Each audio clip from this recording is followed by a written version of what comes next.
Pelarian Rohingya dari Myanmar adalah krisis yang telah berlarutan sejak beberapa dekad yang lalu. Pengusiran keluar etnik Rohingya dari Myanmar pada Ogos 2017 hanyalah manifestasi terkini diskriminasi ke atas etnik Rohingya oleh kerajaan Myanmar. Walaupun Myanmar pernah diterajui sebuah kerajaan demokratik yang dipimpin oleh Aung San Suu Kyi, mereka masih dikecualikan daripada senarai 135 etnik yang dianggap rakyat Myanmar. Etnik Rohingya kekal tidak bernegara atau stateless dengan izin dan hak-hak mereka terabai. Jumlah pelarian Rohingya di Malaysia pada masa ini dianggarkan lebih 200,000 orang, iaitu jumlah terbesar di Asia Tenggara. Dalam masa yang sama, pengusiran mana-mana populasi secara paksa adalah tersenarai sebagai salah satu jenayah kemanusiaan dalam Undang-Undang Antarabangsa, khususnya Statut Rom berkenaan Mahkamah Jenayah Antarabangsa dan Konvensyen mengenai pencegahan dan hukuman ke atas genosid.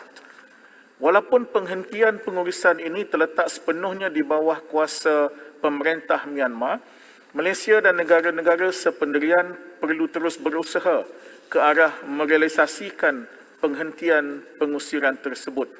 Dalam hal ini, Malaysia mengambil langkah untuk terus mengetengahkan isu pelarian Rohingya dalam perbincangan peringkat serantau maupun antarabangsa. Di peringkat ASEAN misalnya, Malaysia adalah negara yang paling konsisten dan lantang mengutarakan tentang isu pelarian Rohingya.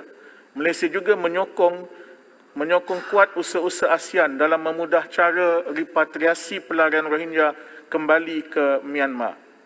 Malaysia juga melihat bahawa sekiranya kebertanggungjawaban atau accountability ke atas pengusiran etnik Rohingya ini dapat dicapai melalui Mahkamah Keadilan Antarabangsa ICJ dan Mahkamah Jenayah Antarabangsa ICC, etnik Rohingya mungkin mendapat pembelaan yang sewajarnya.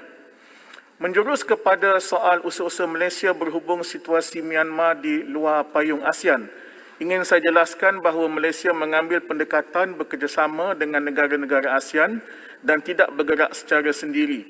Ini mengambil kira bahawa ASEAN mempunyai pengaruh yang lebih besar ke atas Myanmar untuk mengubah haluannya dan kembali kepada landasan demokrasi seperti yang telah dimandatkan oleh rakyat Myanmar menerusi pilihan raya. Terakhir, pada bulan April 2021, pemimpin-pemimpin negara ASEAN telah membincangkan isu ini bersama dengan wakil tentera Myanmar dan dua keputusan besar telah diambil. Yang pertama, melantik Menteri Luar kedua Brunei Darussalam menjadi utusan khas pengerusi ASEAN untuk Myanmar, dan yang keduanya ialah bersetuju tentang konsensus 5 perkara bagi menyelesaikan isu-isu terkini yang berlaku di Myanmar.